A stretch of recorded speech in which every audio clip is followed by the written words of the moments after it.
Guys നമ്മുടെ പുതിയൊരു വ്ളോഗിലേക്ക് ഏവർക്കും സ്വാഗതം. അപ്പോൾ നമ്മൾ മൂന്നാർ ട്രിപ്പാണ്. അപ്പോൾ നമ്മൾ കഴിഞ്ഞ വർഷം പോയിട്ടുള്ളതാണ്. അപ്പോൾ അവിടെ നിന്ന് വ്യത്യസ്തമായിട്ട് ബാക്കിയുള്ള സ്ഥലങ്ങളിലൊക്കെ പോകുന്ന ഒരു ട്രിപ്പിലാണ് സ്റ്റാർട്ട് ചെയ്യുന്നത്. അപ്പോൾ നമ്മൾ പയ്യനും നമ്മുടെ കൂടെ ഉണ്ട്. അപ്പോൾ ഞാനിന്ന് ട്രിപ്പിന് പോകുന്നത് നമ്മുടെ ചങ്കാണ്. കണ്ട പേര് പറഞ്ഞോ, പെട്ടെന്ന് പറഞ്ഞോ. ഗോകുലാണ്. അപ്പോൾ നമ്മൾ അവനൊരു യൂട്യൂബ് ചാനലുണ്ട്. യൂട്യൂബ് ചാനലിന്റെ പേരെന്ന് പറഞ്ഞു കഴിഞ്ഞാൽ എന്താണ്? ഓഫ് റോഡ് ബോയ്സ് ആണ്. Off road boys. എന്തായാലും ഞാൻ സബ്സ്ക്രൈബ് ചെയ്തിട്ടില്ല. നമുക്ക് എല്ലാവരും കൂടെ ഒന്നിച്ച് ഈ ചാനൽ സബ്സ്ക്രൈബ് ചെയ്ത് സപ്പോർട്ട് ചെയ്യാം. അപ്പോൾ നമ്മുടെ ചാനലിൻ്റെ ഡിസ്ക്രിപ്ഷനിൽ ലിങ്ക് ഉണ്ട് കേട്ടോ. അപ്പോൾ അടുത്ത് വരുന്നത് നമ്മുടെ ട്രാവലിംഗ് ഗ്രൂപ്പിൻ്റെ ഓണറാണ്. ഹെവി മൊട്ടത്തലേനാണ്, ഹെവി റൈഡറാണ്. അപ്പോൾ നമ്മൾ 3 പേരാണ് പോകുന്നത്. പിന്നെ നമ്മളെ കൊച്ചു പയ്യനുണ്ട്. അപ്പോൾ എന്തായാലും നേരെ ഇവിടെ നിന്ന് അങ്ങോട്ട് പോകുന്ന കാഴ്ചകൾ. ഇപ്പോൾ നമ്മൾ MC റോഡിലാണ്.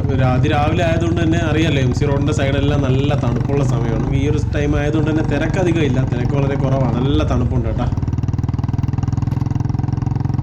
നമ്മൾ കുറച്ച് ദൂരം ഇങ്ങനെ ഓടി വന്നപ്പോഴത്തേക്കാണ് അതാണ് ആനേനെ കൊണ്ടുവന്നതാണ്. അതിനകത്ത് 2 പേരുണ്ട്. ആന നിൽക്കുന്ന ആ ഇതിന്റെ അടിയിൽ കിടന്ന് സുഖമായിട്ട് ഉറങ്ങുകയാണ്. എന്താല്ലേ വല്ലാത്തൊരു കാഴ്ച തന്നെ. പുള്ളിക്കാരെ ഇടയ്ക്കിടയ്ക്ക് നമ്മൾ വീഡിയോ എടുക്കുന്നതാണ് നമ്മളെ നോക്കുന്നത്. നമ്മൾ നോക്കുകയും ചിരിക്കുകയൊക്കെ ചെയ്യുന്നത്. നോക്കിയാൽ എന്താ മനസ്സ് സമ്മതിക്കണം കേട്ടോ പുള്ളിക്കാരൻ്റെ. പിന്നെ വേറെ ഒന്നുമല്ല, അത് അവർ തമ്മിലുള്ളൊരു കമ്മിറ്റ് അതാണ്. കാരണം ഒരു കാരണവശാലും ആന പുള്ളിക്കാരനെ ചവിട്ടത്തില്ല അങ്ങനെ ആ ഒരു സ്ഥലത്ത് നിന്നെങ്കിലും. അപ്പോൾ എന്തായാലും നമുക്ക് മുന്നോട്ട് പോവാം. നമ്മൾ വന്ന വഴിയിലൊരു ശർക്കര ഉണ്ടാക്കുന്ന ഒരു ഫാക്ടറി ഉണ്ട്. അപ്പോൾ അതിൻ്റെ പ്രോസസ്സിങ് കാര്യങ്ങളൊന്നും ഞാൻ കണ്ടിട്ടില്ല. ജസ്റ്റ് ഒന്ന് കാണണം എന്നുള്ള രീതിയിൽ ഇങ്ങോട്ട് ഇറങ്ങാം. നമുക്ക് എന്തായാലും ചോദിച്ച് നോക്കിയതിന് ശേഷം അതിനകത്തെ കാഴ്ചകൾ വേണം. ഇതെല്ലാം നമുക്ക് ശർക്കര ഉണ്ടാക്കാനായിട്ട് കൊണ്ടുവന്നിട്ടിരിക്കുന്ന കരിമ്പുകളാണ്. ഇത് നമ്മൾ സാധാ കഴിക്കുന്ന കരിമ്പാണൊക്കെയല്ല, ഇത് തികച്ചും ഒരു വ്യത്യസ്ത ടൈപ്പാണ്. അതായത് നമ്മൾ ജ്യൂസ് കരിമ്പാണെന്ന് തോന്നുന്നത്. ഇതിനകത്താണ് ജ്യൂസ് കൂടുതലെന്ന് തോന്നി. അപ്പോൾ ഈ ഒരു പോർഷനിലാണ് അവർ ഈ കരിമ്പിൻ്റെ മിഷൻ. നമ്മൾ സാധാ വഴിയിലെ കാണുന്ന ജ്യൂസ് അടിക്കുന്നത് അതേപോലെ തന്നെയാണ്. ഇപ്പോൾ ജ്യൂസ് അടിച്ചെടുക്കുന്നു, അതിൻ്റെ വേസ്റ്റ് തന്നെയാണ് അവർ ഇതാണ് ഇതിൽ കത്തിക്കാനായിട്ട് ഉപയോഗിക്കുന്നത്. അത് നല്ലൊരു സംഭവമാണ് കേട്ടോ. ഫുള്ളും അവർ യൂസ് ചെയ്യുന്നുണ്ടല്ലോ.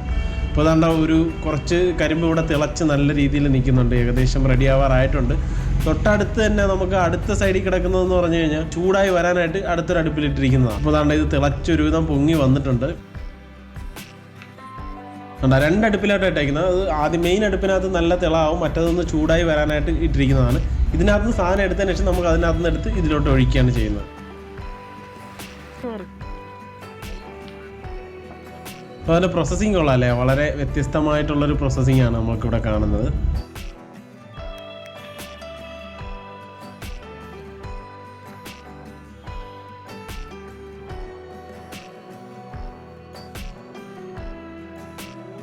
ഇപ്പോൾ ഇത് ഏകദേശം റെഡി ആവാറായിട്ടുണ്ട് കേട്ടോ. ഇതിൻ്റെ ആ ഒരു കളറും കാര്യങ്ങളൊക്കെ മാറി വരുന്നുണ്ട്.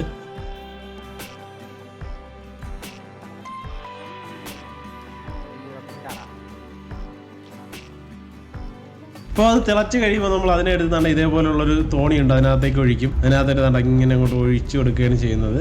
നല്ല ചൂടാണ് കേട്ടോ സംഭവം. ഇപ്പോൾ ഈ കാണുന്ന കണക്കല്ല, നമ്മൾ നല്ല ചൂടായിട്ടിരിക്കുന്ന സാധനമാണ്.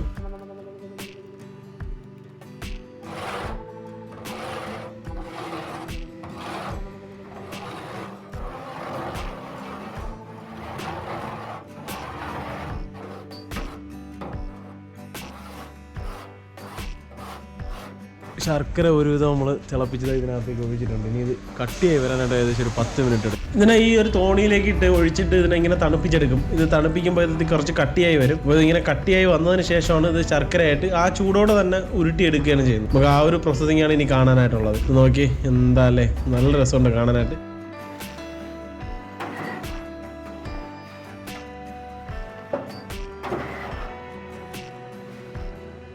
ഈ ഒരു കട്ടി രൂപത്തിലായിട്ട് വരും. അത് വന്നതിന് ശേഷം നമ്മൾ ഇതിനെങ്ങനെ ഇതിനൊക്കെ ഇളക്കിയെടുത്ത് നമ്മളൊരു സ്ഥലത്ത് കൂട്ടിയതിന് ശേഷമാണ് ഇതിനെങ്ങനെ ഉരുട്ടി എടുക്കുന്നത്.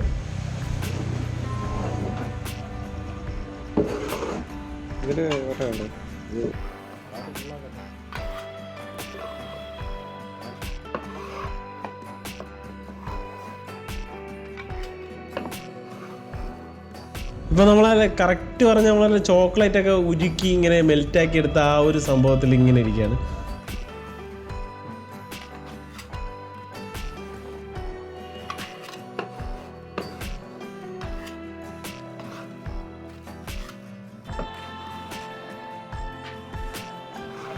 ഇനി ഇതിനെ ചെയ്യുന്നതെന്ന് പറഞ്ഞു കഴിഞ്ഞാൽ ഇതിങ്ങനെ ഈ ചൂടോടെ തന്നെ ഇതിനെ ഉരുട്ടിയെടുക്കുകയാണ് ചെയ്യുന്നത്. വേറെ ഒന്നുമില്ല, കയ്യിൽ ശകലം വെള്ളം നനച്ച് ഇതിനെ ഇങ്ങനെ ഉരുട്ടി തന്നെ ഓരോ ഉരുളകളായിട്ട് ഇങ്ങനെ എടുക്കുകയാണ് ചെയ്യുന്നത്.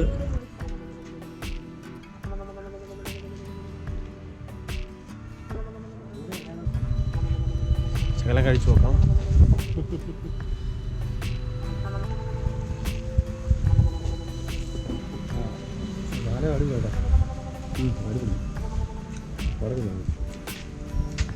ഇതിൻ്റെ ചൂട് മാറുന്നതിന് മുമ്പ് നമ്മൾ അതിനെ ഉരുട്ടിയെടുക്കണം കേട്ടോ, അല്ലെങ്കിൽ അത് പണി പാളും. അപ്പോൾ അതുകൊണ്ടാണ് മാമന് അധികം സംസാരിക്കാതെ തന്നെ ഇരുന്ന് ജോലി ആത്മാർത്ഥമായിട്ട് ചെയ്തു പോകുന്നത്. ഇതിനെ ഇതുപോലുള്ള ഉരുളകളാക്കിയതിന് ശേഷം ഇതിനെ റെസ്റ്റ് ചെയ്യാനായിട്ട് വയ്ക്കും. അതിനുശേഷമാണ് നമുക്ക് സാധാ ശർക്കര ആയിട്ട് ഈ സംഭവം കിട്ടുന്നത്. അത് നമുക്ക് റെഡിയായി വരുമ്പോഴത്തേക്ക് തണ്ട ഈ ഒരു കളറിൽ തണ്ട ഇങ്ങനെയായിട്ടാണ് കിട്ടുന്നത്. അപ്പോൾ ഇത് ഇവിടെ 2 ടൈപ്പ് ശർക്കരയാണ് വരുന്നത്. അപ്പോൾ അതിൻ്റെ ഡീറ്റെയിൽസ് സംഭവം മാമനോട് ഇതിന് ചോദിക്കാം. മെഷീൻ്റെ അകത്ത് വെച്ച് ജ്യൂസ് എടുത്തിട്ട് ചെമ്പിൻ്റെ അകത്ത് ഒഴിച്ച് അത് പറ്റിച്ചെടുത്തിട്ടോ. ഇത് കരിമ്പ് എവിടെ നിന്നാണ് വരുന്നത്? കരിമ്പ് ഞങ്ങളുടെ തന്നെ സ്വന്തം കൃഷിയാണ്. ഞങ്ങൾക്ക് തന്നെ ഇവിടെ അയർക്കുന്നം പഞ്ചായത്തിൽ തന്നെ 22 ഏക്കർ കരിമ്പ് കൃഷിയുണ്ടല്ലേ? നമ്മുടെ നാടൻ കൃഷിയാണ്. നാടൻ കൃഷിയാണ്. ഞങ്ങളുടെ തന്നെ കരിമ്പ് ഞങ്ങൾ തന്നെ പ്രോസസ്സിങ് നടത്തി ഞങ്ങൾ തന്നെ ഇവിടെ തന്നെ വിൽപ്പന നടത്തുക. ഇറങ്ങും കടവഴിയൊന്നും സപ്ലൈ ഇല്ല. ഈ പണിക്കാരെല്ലാം ഇവിടുത്തെ ആൾക്കാരല്ലേ? പണിക്കാരെല്ലാം ഇവിടുത്തെ നാട്ടുകാരാണ്. പിന്നെ കരിമ്പ് അടിക്കുന്ന 2 ഹിന്ദിക്കാരുണ്ടെന്ന്. പ്രോസസ്സിങ് പരിപാടി മൊത്തം നാട്ടുകാരാണ്. ശർക്കരയാക്കി മെഷീൻ്റെ അകത്ത് ജ്യൂസ് എടുത്തിട്ട് ചെമ്പിൻ്റെ അകത്ത് ഒഴിച്ച് പാകപ്പെടുത്തി എടുത്തിട്ട് തോണിക്കകത്ത് ഒഴിച്ച് ചൂടോടുകൂടി ഉരുട്ടിയെടുക്കുക. റേറ്റൊക്കെ എങ്ങനെയാണ് വരുന്നതിൻ്റെ? സാധാ ശർക്കര ഇതും സാധാ ശർക്കര 1 കിലോ 160 രൂപ. ചുക്ക, ജീരകം, ഏലക്കായൊക്കെ ചേർത്തുണ്ട്. അത് 1 കിലോ 200 രൂപ. നമ്മൾ ശർക്കരയുടെ പ്രോസസ്സിങ്ങും അങ്ങനെയുള്ള കാഴ്ചകളെല്ലാം കണ്ട് നമ്മൾ രണ്ടുപേരും അവിടെ നിൽക്കുകയാണ്. ഹാപ്പി അല്ലേ? എങ്ങനെ ഉണ്ടായിരുന്നു? അടിപൊളി. കഴിച്ചിട്ട് എങ്ങനെ ഉണ്ടായിരുന്നു? സൂപ്പർ ആയിരിക്കും. കാരണം ഒരു രക്ഷയില്ല കേട്ടോ. നമ്മൾ കഴിക്കുന്ന തമിഴ്നാട്ടിൽ നിന്ന് വരുന്ന വരവ് ശർക്കരയിൽ എന്ന് പറഞ്ഞാൽ പല മായങ്ങളും ഇതെല്ലാം ചേർക്കുന്നതാണ്. പക്ഷേ ഇവിടെ നമ്മൾ ലൈവ് കണ്ട സാധനമാണ്. ഇതിനകത്ത് വേറെ പ്രത്യേകിച്ച് ഒന്നും ചേർക്കുന്നില്ല. പിന്നെ അത് ഒന്ന് കട്ടിയാവാനായിട്ട് മറ്റേ കക്കയുടെ ഇത് ഇട്ട് വെച്ച് ആ വെള്ളം മാത്രമാണ് ജസ്റ്റ് ഒന്ന് ചേർക്കുന്നത്. അത് വേറെ വിഷയങ്ങളൊന്നുമില്ല. നല്ല ശുദ്ധമായ ശർക്കര. അപ്പോൾ നിങ്ങൾക്കും ഈ ശർക്കര വേണമെന്നുണ്ടെങ്കിൽ നിങ്ങൾക്ക് കോൺടാക്ട് ചെയ്യാം. ഞാൻ നമ്പർ ഡിസ്ക്രിപ്ഷനിൽ കൊടുത്തേക്കാം. അഡ്രസ്സും കാര്യങ്ങളെല്ലാം നമ്മൾ ഡീറ്റെയിൽ ആയിട്ട് കൊടുക്കാം. അപ്പോൾ നിങ്ങൾക്ക് ശർക്കര ആവശ്യമുണ്ടെങ്കിൽ നിങ്ങൾ മറക്കരുത്. മസ്റ്റായിട്ട് നല്ല അടിപൊളി ശർക്കര ആയിട്ടുള്ള ഇത് തന്നെ മേടിച്ച് നിങ്ങൾ കഴിക്കാൻ ശ്രമിക്കുക. അപ്പോൾ എന്തായാലും നമ്മുടെ യാത്ര വീണ്ടും മൂന്നാറിലേക്ക്. നമ്മൾ മൂന്നാർ യാത്രയിൽ ഈ നേര്യമംഗലം പാലം എത്തുമ്പോഴത്തേക്ക് തന്നെ നമുക്കറിയാം മൂന്നാറിന്റെ ഏകദേശമുള്ള മലനിരകളെല്ലാം നമുക്ക് കണ്ടു തുടങ്ങും. ഇവിടെ നിന്ന് അങ്ങോട്ട് തന്നെ ഒരു പ്രത്യേകതരം ക്ലൈമറ്റ് ആണ്. അതുകൊണ്ട് തന്നെ ഒരുവിധമുള്ള എല്ലാ യൂട്യൂബ് വീഡിയോസിലും നമുക്ക് ഈ ഒരു പാലം കാണാൻ കഴിഞ്ഞിട്ടുണ്ട്. അതുപോലെ തന്നെ ഒരുപാട് സിനിമകളിലും ഈ ഒരു പാലത്തിന് നമുക്ക് കാണാൻ കഴിഞ്ഞിട്ടുണ്ട്. ഇതുപോലുള്ള ഒരുപാട് പാലങ്ങൾ കേരളത്തിൽ നിന്നുണ്ട് കേട്ടോ. പിന്നെ നമ്മൾ നേരെ യാത്ര തുടങ്ങുകയാണ്. ഇത് കഴിഞ്ഞാൽ നമുക്ക് മൂന്നാറിന്റെ ഒരു ക്ലൈമറ്റ്, കേരളത്തിൽ തന്നെ തികച്ചും വ്യത്യസ്തമായിട്ടുള്ള ഒരു ക്ലൈമറ്റ് ഉള്ള ഒരു സ്ഥലത്തേക്കാണ് നമ്മൾ പോകുന്നത്. നമ്മൾ മൂന്നാറിലേക്ക് പ്രവേശിക്കുമ്പോൾ തന്നെ നമുക്ക് കാണാൻ കഴിയുന്നതെന്ന് പറഞ്ഞു കഴിഞ്ഞാൽ വാളറ വാട്ടർഫാൾസ് ആണ്. വളരെ മനോഹരമായിട്ടുള്ളൊരു വാട്ടർഫാൾസ് ആണ്. ഇവിടെ ഒരുപാട് ടൂറിസ്റ്റുകൾ ഫോട്ടോസും കാര്യങ്ങളൊക്കെ എടുക്കുന്നുണ്ട്. ഇപ്പോൾ നമുക്ക് അത്യാവശ്യം ഇതിനകത്ത് വെള്ളമുണ്ട് കേട്ടോ. ചില കഴിഞ്ഞ പ്രാവശ്യം വരുമ്പോൾ ഇതിനകത്ത് വളരെയധികം വെള്ളം കുറവായിരുന്നു. എങ്കിലും ഇവിടെ ഒരുപാട് ഐറ്റംസ്, കാരണം മൂന്നാറിലേക്കുള്ള യാത്രക്കിടയിൽ എല്ലാവരും ഒന്ന് സ്റ്റേ ചെയ്യുന്ന ഒരു സ്ഥലമാണ് നമ്മുടെ ഈ ഒരു വാളറ വാട്ടർഫാൾസ് എന്ന് പറയുന്നത്. നമ്മുടെ മൂന്നാറിൻ്റെ മെയിൻ എൻട്രിയിൽ കയറിയൊക്കെയാണ്. ഇവിടെ ഒരു വെള്ളച്ചാട്ടം, നല്ല വെള്ളച്ചാട്ടമാണ്. പിന്നെ അതേ കണക്ക് തന്നെ ഇവിടെ ഒരു പണ്ടൊരു സായിപ്പ് 2 വർഷം മുമ്പല്ലേ, 2 വർഷം മുമ്പ് ഒരു സായിപ്പ് ഇവിടുന്ന് ഞാനത് ചാടിയതാണ്. എനിക്ക് വേറെ ജോലിയില്ലാതെ ചാടി. ഇപ്പോൾ സമയം എന്ന് പറഞ്ഞാൽ 5:30 മണി ആയിട്ടുണ്ട് കേട്ടോ. ഇപ്പോൾ ഏകദേശം മഞ്ഞിറങ്ങി തുടങ്ങിയിട്ടുണ്ട്. അങ്ങ് അവിടെയൊക്കെ കാണാം നമുക്ക്. ആ ഒരു ദൂരെ ആ ഒരു ഭാഗത്തൊക്കെ കാണാം നമുക്ക് മഞ്ഞിറങ്ങി വരുന്നത് കാണാം. വളരെ മനോഹരമായിട്ടുള്ളൊരു ക്ലൈമറ്റ് ആണ് കേട്ടോ. നമുക്കിപ്പോൾ ഇവിടെ നിൽക്കാനായിട്ട് ഒരു രക്ഷയില്ല. എങ്ങനെ പറയണമെന്ന് എനിക്ക് അറിയത്തില്ല. മൂന്നാറിൻ്റെ മലനിരകളുടെ ഇടയിലൂടെയുള്ളൊരു യാത്ര എന്ന് പറഞ്ഞാൽ ഒരു രക്ഷയില്ലാത്തതാണ്. ചുറ്റും തേയില, എന്ത് പറയണമെന്ന് എനിക്ക് അറിയത്തില്ല. അത്ര മനോഹരമായിട്ടുള്ള കാഴ്ചകളാണ് നമുക്ക് മൂന്നാറിന്റെ ഒരേ ഭാഗത്തും കാണാൻ കഴിയുന്നത്. അപ്പോൾ നമ്മളിപ്പോൾ ഈ പോകുന്ന യാത്രയിൽ എന്ന് പറഞ്ഞു കഴിഞ്ഞാൽ നമ്മൾ മൂന്നാറിൽ മെയിൻ ടൗണിലാണ് നമ്മൾ റൂം ബുക്ക് ചെയ്യുന്നത്. അതായത് സ്വിസ് ഗാർഡൻ എന്ന് പറയും. നമ്മൾ കഴിഞ്ഞ പ്രാവശ്യം വന്നപ്പോഴും മൂന്നാറിൽ അവിടെ തന്നെയാണ് നമുക്ക് സ്റ്റേ ചെയ്തിരുന്നത്. അപ്പോൾ ആ ഒരു റൂമിലേക്കാണ് നമ്മൾ പൊയ്ക്കൊണ്ടിരിക്കുന്നത്. ഇതിൻ്റെ ഇടയിൽ നമുക്കൊരു ഫ്രണ്ട്സിനെ കാണാനുണ്ട്. അത് പുള്ളിക്കാരനാണ് നാളെ നമ്മളെ ചുരുളി സിനിമ ഷൂട്ട് ചെയ്ത ലൊക്കേഷനിൽ കൊണ്ടുപോകാം. അങ്ങനെ ഒരുപാട് ലൊക്കേഷനൊക്കെ ഉണ്ട്, അവിടെയൊക്കെ കൊണ്ടുപോകാമെന്ന് പറഞ്ഞിരിക്കുന്നത്. അപ്പോൾ പുള്ളിയെ കാണാനായിട്ടൊന്ന് പോവുകയാണ്. എന്തായാലും ഒരു രക്ഷയില്ല, വല്ലാത്തൊരു ഫീലാണ്. നമ്മൾ ക്യാമറയിൽ കാണുന്ന കണക്കല്ല, നമ്മളെപ്പോഴും നമുക്ക് മൂന്നാറിൻ്റെ ഭംഗി നമ്മൾ നേരിട്ട് ആസ്വദിച്ച് മനസ്സിലാക്കണം. കാരണം മൂന്നാറിൽ വരാത്തതായിട്ട് തന്നെ ആരും തന്നെ ഇല്ല. വന്നവർക്ക് തന്നെ അറിയാം എന്തോരം ഭംഗിയാണ് നമ്മുടെ മൂന്നാർ എന്ന്. Wake up, today's gonna be a good day. Wake up, today's gonna be a good day. Wake up, today's gonna be a good day. Wake up, today's gonna be a good day. Wake up, today's gonna be a good day. Wake up, today's gonna be a good day. Wake up, today's gonna be a good day. Wake up, today's gonna be a good Set your affirmations, aspirations. I got shit to do, the aftermath of preparation. Good food, good mood, blood in circulation. One step at a time, yeah, that's how you make it. Set a goal you control and the steps you take them. I try to pick one thought, have some concentration. And if I make a mistake, it's called education. I try to do this every day, call it replication. Wake up, today's gonna be a good day. അങ്ങനെ നമ്മൾ യാത്രയൊക്കെ ചെയ്ത് നല്ല ടയേർഡായിട്ട് നമ്മൾ റൂമിലെത്തിയിട്ടുണ്ട്. അപ്പോൾ മൂന്നാർ ടൗണിൽ six garden എന്ന് പറഞ്ഞ ഹോട്ടലിലാണ്. അവിടെയാണ് നമ്മൾ റൂം സെറ്റ് ചെയ്തിരിക്കുന്നത്. വളരെ വൃത്തിയായിട്ടുള്ള റൂമാണ്, റൂമും കാര്യങ്ങളൊക്കെ ക്ലീനാണ്. നമുക്ക് എന്തായാലും റൂമിൻ്റെ കാഴ്ചകളാണ്. ഇതാണ് നമ്മുടെ ഒരു ചെറിയൊരു പോർഷൻ റൂമിനകത്ത്. അപ്പോൾ ഇത് കഴിഞ്ഞ് നമുക്ക് അകത്തേക്ക് പോവാം. അപ്പോൾ മേലോട്ടൊക്കെ വേറെ റൂമുകളും കാര്യങ്ങളൊക്കെ അറേഞ്ച് ചെയ്തിട്ടുണ്ട്. ഇതാണ് നമ്മുടെ റൂം. അപ്പോൾ ഇവിടെ നമ്മൾ കൊണ്ടിട്ട ലഗേജാണ് കേട്ടോ. അതാകുമ്പോൾ കുറച്ച് അലമ്പായി കിടപ്പുണ്ട്. ബാത്റൂം ജസ്റ്റ് ഒന്ന് കാണിച്ചു തരാം. അപ്പോൾ ഇതാണ് ബാത്റൂം. കുഴപ്പമില്ലാത്ത ബാത്റൂമാണ്. വേറെ കാര്യങ്ങളെല്ലാം സെറ്റാക്കിയിട്ടുണ്ട്. ഇതൊക്കെയാണ് നമ്മുടെ ഇന്നത്തെ എപ്പിസോഡിൽ ഉൾപ്പെടുത്തിയിട്ടുള്ളത്. അപ്പോൾ വളരെ ചെറിയൊരു എപ്പിസോഡായിട്ടാണ് ഇന്ന് നമ്മൾ കാണിച്ചിട്ടുള്ളത്. അപ്പോൾ എന്തായാലും ഇനിയിപ്പോൾ നാളെ മൂന്നാറിലെ ബാക്കിയുള്ള സ്ഥലങ്ങളിലൊക്കെ പോകുന്ന കാഴ്ചകളാണ്. നമ്മൾ കഴിഞ്ഞ എപ്പിസോഡ് കണ്ടവർക്ക് ബോറടിക്കാതിരിക്കാനായിട്ട് കഴിഞ്ഞ പ്രാവശ്യം പോയ ഒരു സ്ഥലത്ത് നമ്മളിപ്പോൾ പോകുന്നില്ല. വ്യത്യസ്തമായിട്ടൊക്കെ ഉള്ള സ്ഥലത്താണ് പോകുന്നത്. ചുരുളി സിനിമ ഷൂട്ട് ചെയ്ത ലൊക്കേഷനിലൊക്കെ കൊണ്ടുപോകാനാണ് നമ്മുടെ ചേട്ടൻ പറഞ്ഞേക്കുന്നത്. കാരണം പുള്ളിക്കാരനൊരു ഫ്രണ്ടുണ്ട്. അപ്പോൾ ചുരുളി സിനിമ ഷൂട്ട് ചെയ്ത സ്ഥലത്ത് കൊണ്ടുപോകും.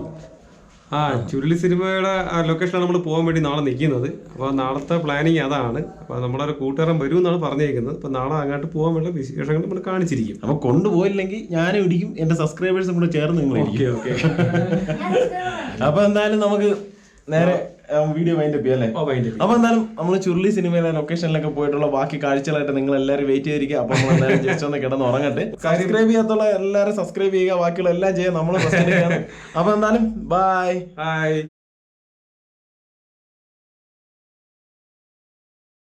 ഈ പുള്ളിക്കാരൻ യൂട്യൂബിന്റെ ഷൂട്ടിന് വന്നതാണ്. ഇത് നോക്കിയാണ് ഈ സംഭവം. കളർ ചെയ്ത് മരിച്ചിരിക്കുന്നു. കിളവനാണ്, 97 വയസ്സുള്ളൊരു കിളവനാണ്. കളർ ചെയ്താ ഇത് കണ്ട ഒരു യൂട്യൂബർ നാട്ടുകാരെ പറ്റിക്കാനായിട്ട്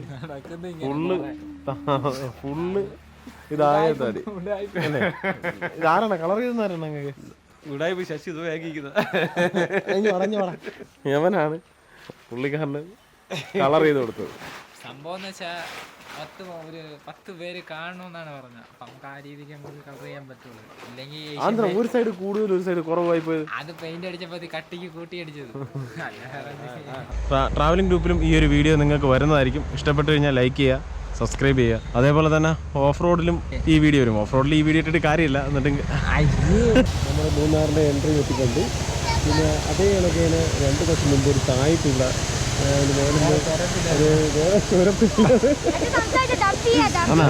വേറെ ചെറുപ്പില്ലാതെ ചാടിയതാണ്. അതിൽ ആ ഒരു സ്മാരകമാണ് ഈ 2-3 കല്ലുകളെ സ്ഥിതിപ്പിച്ചിരുന്നത്.